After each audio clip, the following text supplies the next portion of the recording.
There we are. We should be live right now, Rebecca.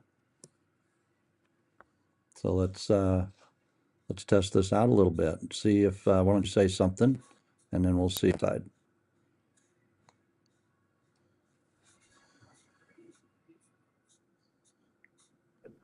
Okay. All right. Is it coming through?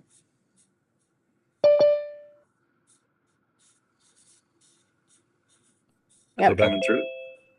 Yep. I can hear me on Facebook. You can hear you on Facebook. That's a good thing. Yep. Guess that means you're Yep. I can famous. hear me on Facebook. All right. Well, good morning, everyone. It's an exciting morning. Hopefully everybody is doing well. Rebecca, it's right at the bottom of the hour, not quite the bottom of the hour. We got a few people coming in. What's the topic for today? The topic for today is it's hard to improve when you have no one else to follow but yourself. Interesting thought. Very interesting thought. What's that tell you? What's your takeaway just thinking about that very thing this morning? So my initial takeaway was that's so very true. I'm so glad I'm married to you. Well, of course. Keep going. Yes. Am I echoing? I don't hear an echo. Why? Do you still have your Facebook on? No, I shut it off, but now I can't hear it now. But anyway, Very if you're only following yourself, I guess it's hard to learn because we're probably a little bit more lenient on ourselves than other people are. I'm more critical of myself, but when I mess up, I'm more lenient on myself. Or when it comes to learning, it's like I can just take my time. I can adjust things to the way that I want to hear them or I want to see them. Uh-huh. So So who does it matter who you learn from? it very much matters who you learn from. I think you have to. I think you can learn from everyone because I do think that everybody has um, some kind of little nuggets or something. Mm-hmm. But I do think finding people that align with your values and your beliefs make a difference. Okay, keep going on that. Um, you know, I don't even know how to put it for sure, but finding somebody that because I guess if someone is who does not have your values is teaching you or you're trying to learn from them, I think it changes. It's good to have different perspectives, don't get me wrong, but I think somebody deep core teaching that has your core values just enhances what you learn. I think it makes that connection more. Is any of that making sense, or am I just talking in circles? No, I think it makes a little sense. A little sense thing. Who you learn from matters.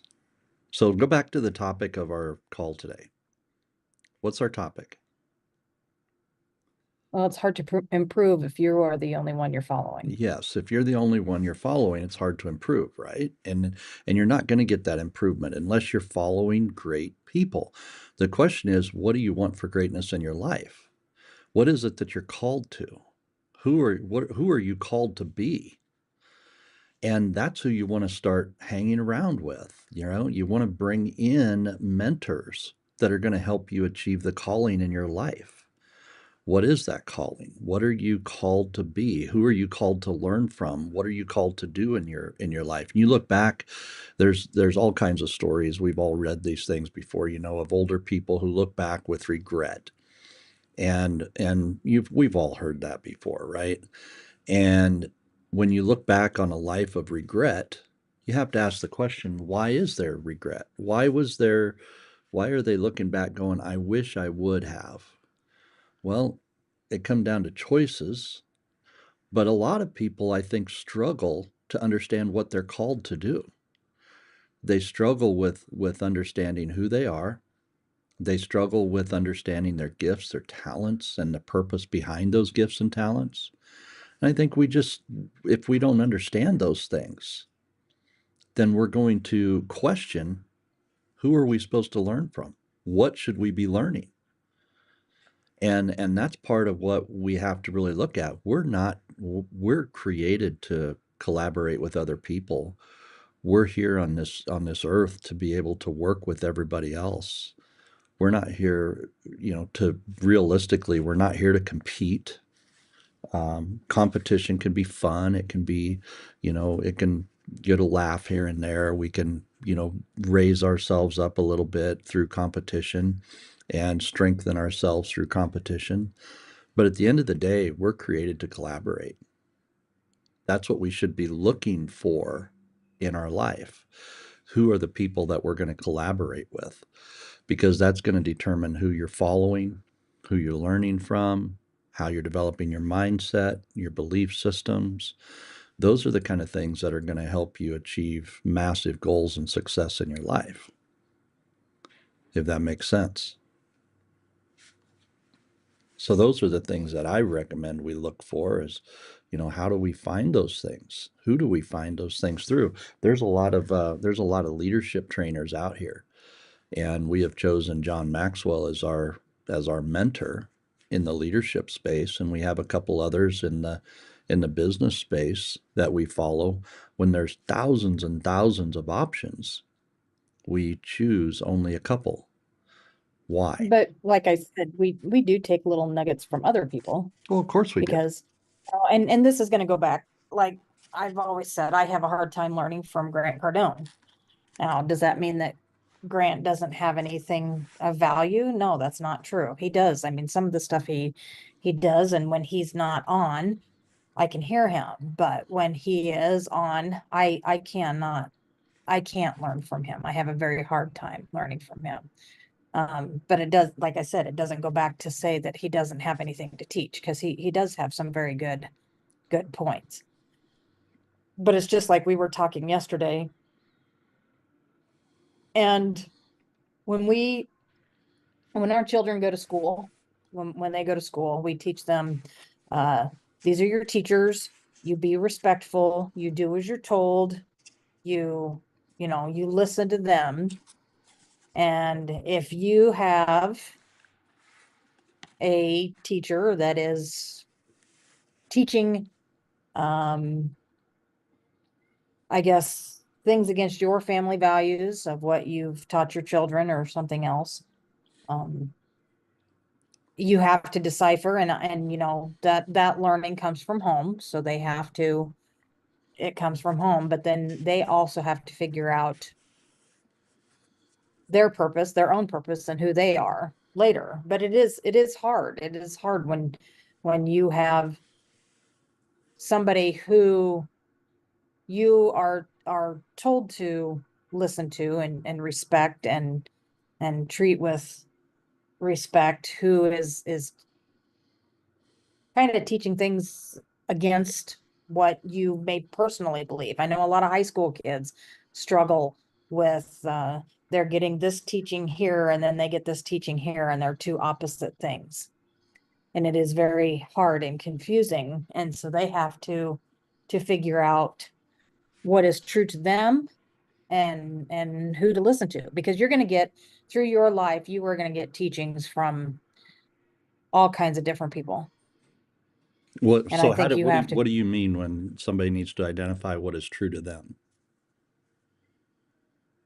they have to figure out what the truth is. I mean, So what the truth is, right? They need to define what their values are, what they value. Why do they value what they value? So, what is true, right? Because you're Right. always going to be making choices on who you're going to learn from and what you're going to be willing to learn. Well, That's we what even you're see saying, that right? with our granddaughter of things of, well, this is how I was taught to do it, and this is what I was told. And so even from a young age, they are learning, they are a sponge. And I do think that that is a lot of the struggle as the kids get older, is because they have learned a lot of different teachings from several different people. You've heard me talk about paradigms. Where does a paradigm come from?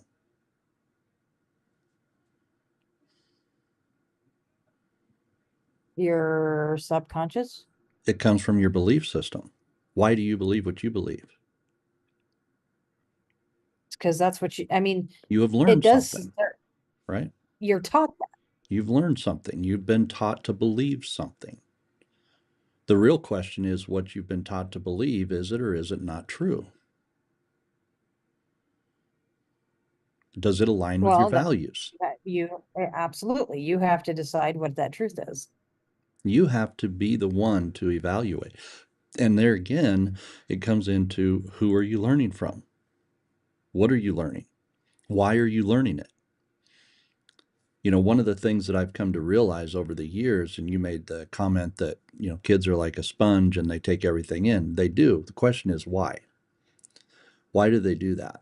And some of the things I've learned as I've studied human psychology, what makes really successful people successful, and what kind of belief systems do they have. The reality is they're created with this innate and this intensity of value within them, within their own being. They have so much to give. They have gifts, they have skills, they have talents. Look at our own grandchildren. They're each uniquely different and yet skilled so differently, gifted so differently.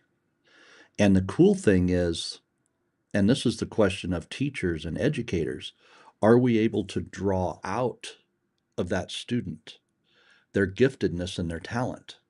Can we draw it out of them versus put it in them? We have been taught to believe that education, schooling is about pushing into the kid something, when in fact, we need to draw out their greatness.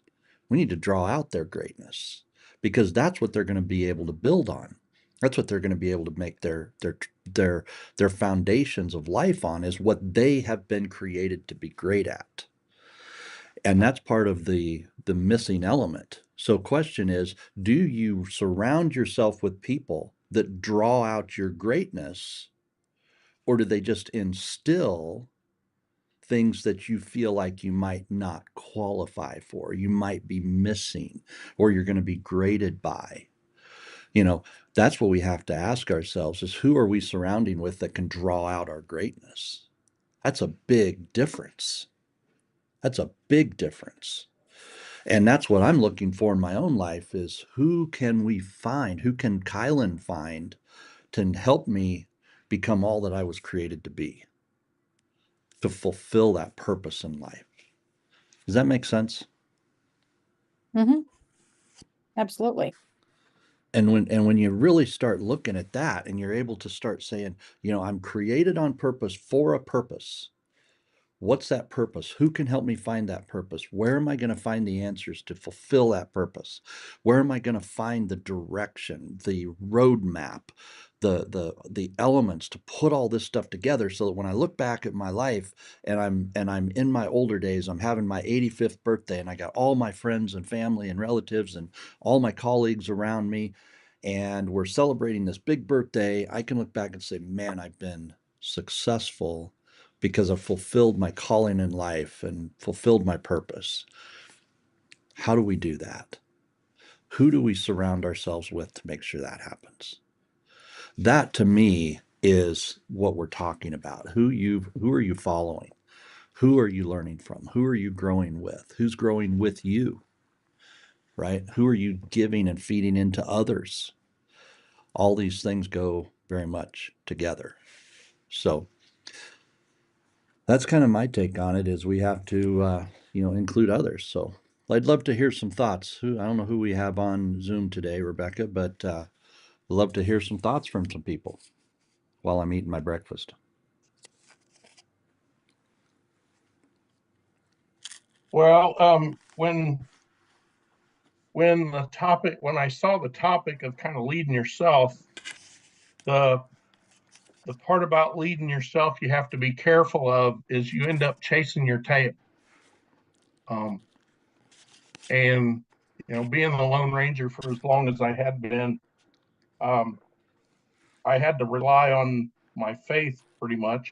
Being of the Christian faith, I have Jesus to follow, and that was kind of my main focus. But then, as I grew into having people under me, then I had to find others, and that's how I got into the Maxwell program and utilize those services. Mm-hmm. So you have to, excuse me, you have to really be careful when you're leading yourself that you don't end up chasing your tail. Is there any time that really sticks out for you, Randy, that happened? Like an event? Um, Probably when you get kind of overwhelmed with, you have so many different things you need to get done that you might end up prioritizing things in the wrong fashion. Um, I'm usually I'm a I'm a big believer in the JIT concept, just in time, which isn't always the best thing to do, but sometimes it becomes a necessary evil. So yeah, when you become that um, the individual that's the leader, or that you are your own leader, um, you do have to become concerned with the amount of things you're doing, and how you prioritize them can get in the way of your success. Hmm. Yeah, interesting. Well, when you think about leading yourself, there's an element there that, goes right in line with who are you following? Oh, okay, let's think about that. When you're leading yourself, who are you following?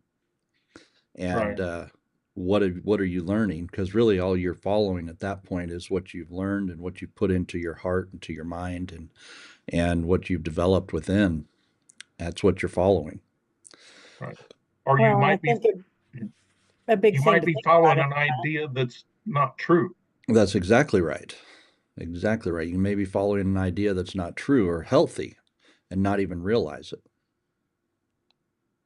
Yeah. Well, the other element of that you have to think about is who are you leading? Because if you're following yourself through your own ideals, is that what you're teaching? Is that what you're teaching? Yeah, I mean, we're all influencers. We all influence someone. So what are we giving to others? There's an element there that never goes away, for sure. Any other thoughts on this topic? Any thoughts from the Facebook side too? Leave your messages, comments. I'm sure Rebecca can pick those up.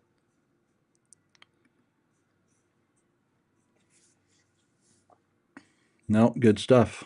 Well, I know that Rebecca. The more I look at this, people have asked me why do we learn from the people that we learn from, and why do we do what we do? And at the 3i Life organization, we have some very very specific goals that we're growing into, and that we want to help develop. We see very specific things in the marketplace, and we see things that need improvement. We see things that are strong that need strengthened.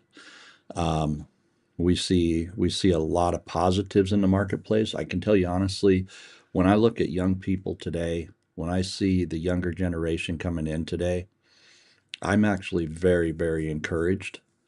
The younger generation is not adhering to a lot of the um, garbage thinking of my generation. To be honest, they're not connecting with that, which is good. They need to not connect with it.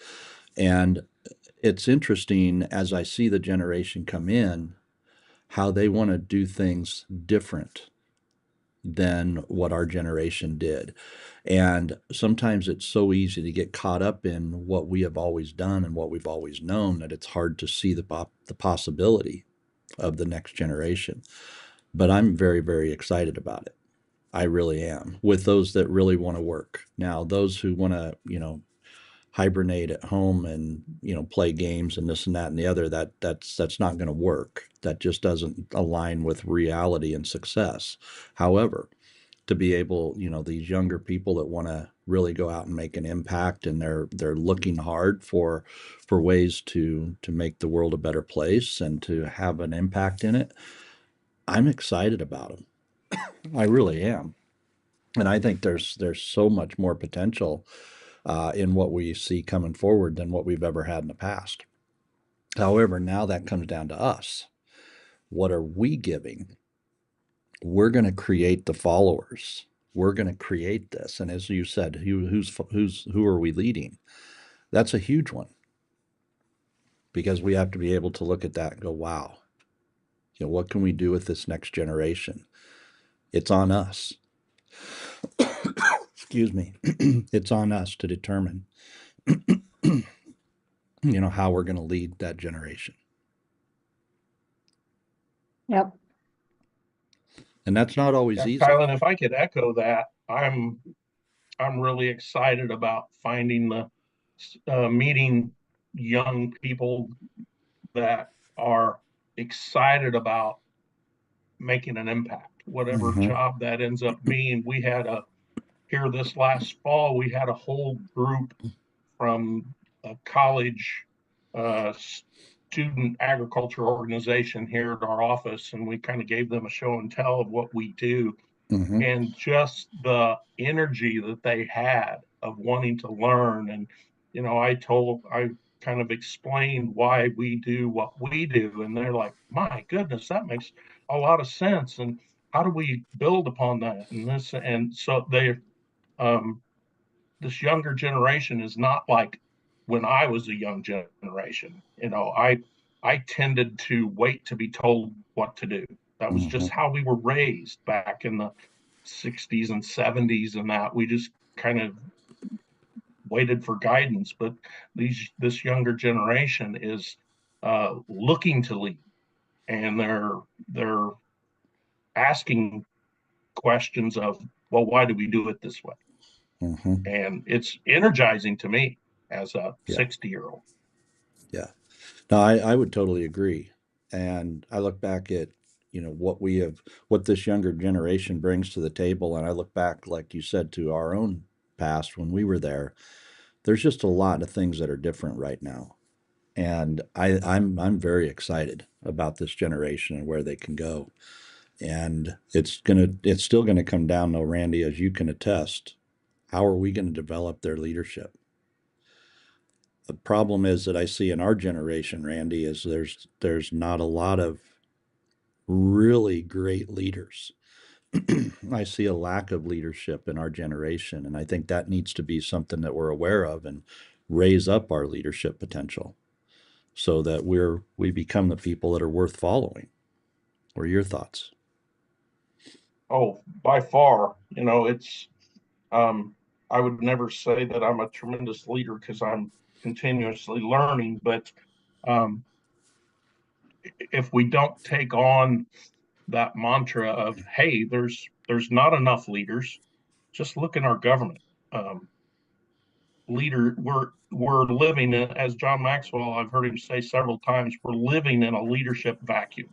Yeah, we are. And those of us that recognize that have to take up the torch Yeah. and um, just take on the responsibility of doing what needs to be done so that this next generation doesn't make the same mistakes we did. No, for sure. And who's going to help prevent those mistakes? It's us. It's us. Exactly right. We had a post come in on Facebook that says they have to want to learn, the younger generation. And that is true. But you know who else needs to learn? Our We do. generation. We do. We cannot stop learning. In fact, we need to be the number one learners so that we can be the number one teachers. If we stop learning, or if we think that we are in a position where we are capable of teaching, we have to ask ourselves, what qualifies us? And if we're not continuously learning, I see 25 and 30-year-old people that are better leaders than a lot of 50 and 60-year-old people today. Why? Oh, Because they're sure. continuously learning, they're continuously growing, they're working hard to exceed themselves. And they are definitely pursuing that life of purpose. And I think that's something that our generation, if we want to be leaders in this generation and bring the next generation behind us, that's our legacy. We had better be learning ourselves, and we better be growing aggressively as leaders ourselves. Mm-hmm. Yeah, we can't allow the mistakes of our past to skew our understanding of reality. Oh yeah, for Uh, sure. just because it didn't work doesn't mean it won't. Exactly. Exactly. Yeah, exactly. And those are things that I think John Maxwell would verify. The reason that John keeps growing. He said himself, it's not about getting there. Leadership learning and becoming somebody that's teaching the next generation is not something that you reach as far as a destination. You have to ask yourself, how far can I really go? Because it's an endless possibility. And this is where I see too many in our generation, Randy, and I know you've seen this too. They, in many ways, stop learning, stop growing. And they're like, oh, I don't need that help. I don't need to go to that conference. I don't need to attend that event. I don't need to invest in myself anymore because, well, I'm already, 60 years old and there's no, I'm not going to change my ways. Well, how sad is that when the world is always changing around you? The world is a nonstop, continuous change, and we ever reach a point where we're too old to change? My grandfather told me years ago, he said, Kylan, he said, only a fool will become so smart that they can learn no more. And, he's exactly right. He said, only a fool will become so smart that they can learn no more. And I thought to myself at that moment, and I was just a teenager, I'm like, okay, so I just need to keep learning, and keep learning and Yeah. keep growing. So, Yeah. You never want to be the best at anything. You always want to be getting better. that's right. Yeah. Yeah. When you think about being the best, you want to be your best that day and shoot for being better tomorrow. And that's really the only thing you can look at in being the best. It's like we've done training on this, Randy. I mean, you and I have talked about this a lot, is being better. Every day should be a pursuit of betterment, not being the best. Yep. When you become the best, you're done. Yeah. Yeah. Theoretically. You've psychologically capped yourself. Right. Yeah, exactly. And that's where you just can't do that. I mean, even I see organizations where we have leaders and managers who think that they're great at what they do, and they are, but they're as soon as they come to that understanding that, man, I'm amazing and I'm good at what I do, then next thing you know, they don't go any further. And that's the unfortunate part, because everybody they're leading at that point sees that. And that's the unfortunate part. We want to be able to keep growing, keep learning, keep leading so we can bring up the next generation to be stronger, better, faster than we are. That's our legacy. Our legacy is what we're leaving behind, not what we did ourselves. Yeah. The legacy is what you're giving to others. And I heard John say that he has legs on his legacy. He wants to put legs on his legacy. And that's what we all have to do. Our team members, the people that we're leading, Randy, your team, the more that they can, run faster, go further, jump higher than you did. And you're the one that's instilling that in them. That's your leadership in them. And that's why it's so important that you continue to learn, you continue to grow, so that you're worthy of following. Yeah, in much of this transition we're doing, I find myself just needing to shut up. Yeah. I just, okay, that's your idea. Let's run with it. So Yeah. Put it together, just like you I had don't to. want to, 30 years ago, yeah, you were putting all those ideas together, Randy, for the first time, right. Yeah. and now they're leading it to the next level the first time. Mm-hmm. And that's the cool part of all this.